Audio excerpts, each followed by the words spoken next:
रेणु की शादी हुई है, 5 साल हो गए थे। उसके पति थोड़ा कम बोलते थे पर बड़े सुशील और संस्कारी थे। माता पिता जैसे सास ससुर और एक छोटी सी ननद और एक नन्ही सी परी भरा पूरा परिवार था। दिन खुशी से बीत रहे थे। आज रेणु बीते दिनों को लेकर बैठी थी।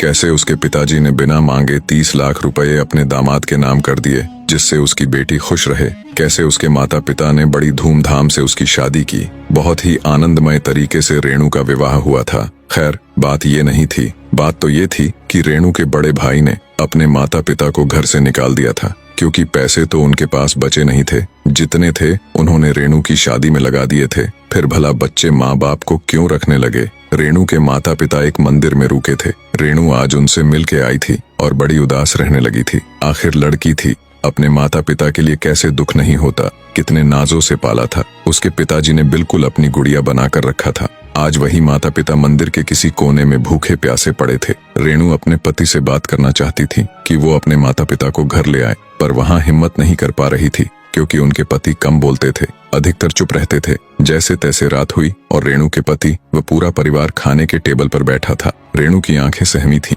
उसने डरते हुए अपने पति से कहा, सुनिए जी, भैया भाभी ने मम्मी पापा को घर से निकाल दिया है। वो मंदिर में पड़े हैं, आप कहें तो उनको घर ले आऊं। रेणु के पति ने कुछ नहीं कहा और खाना खत्म करके अपने कमरे में चला गया। सब लोग अभी तक खाना खा रहे थे पर रेणु के मुख से एक निवाला भी नहीं उतरा था। उसे बस यही चिंता सता रही थी, अब क्या होगा। इन्होंने भी कुछ नहीं कहा। रेणु रूहासी सी आंख लिए सबको खाना परोस रही थी। थोड़ी देर बाद रेणु के पति कमरे से बाहर आए और रेणु के हाथ में नोटों का बंडल देते हुए कहा, इससे मम्मी डैडी के लिए एक घर खरीद दो और उनसे कहना वो किसी बात की फिक्र न करे, मैं हूँ। रेणु ने बात काटते हुए कहा, आपके पास इतने पैसे कहाँ से आए जी। रेणु के पति ने कहा, ये तुम्हारे पापा के दिए ही पैसे हैं, मेरे नहीं थे, इसलिए मैंने हाथ तक नहीं लगाए। वैसे भी उन्होंने ये पैसे मुझे जबरदस्ती दिए थे, शायद उनको पता था एक दिन ऐसा आएगा। रेणु के सास ससुर अपने बेटे को गर्व भरी नजरों से देखने लगे और उनके बेटे ने भी उनसे कहा, अम्मा जी बाबूजी सब ठीक है ना। उसके अम्मा बाबूजी ने कहा, बड़ा नेक ख्याल है बेटा,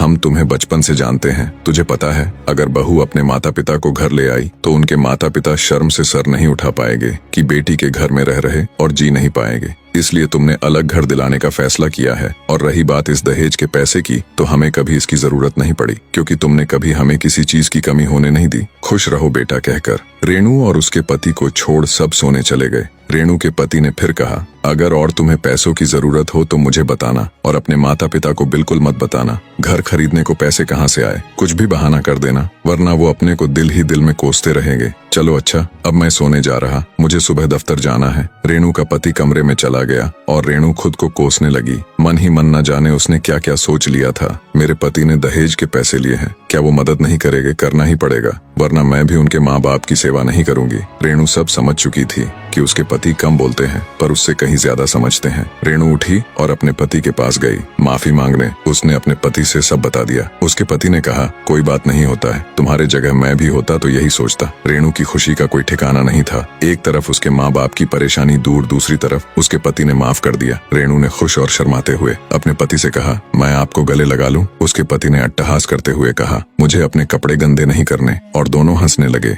और शायद रेणु को अपने कम बोलने वाले पति का ज्यादा प्यार समझ आ गया।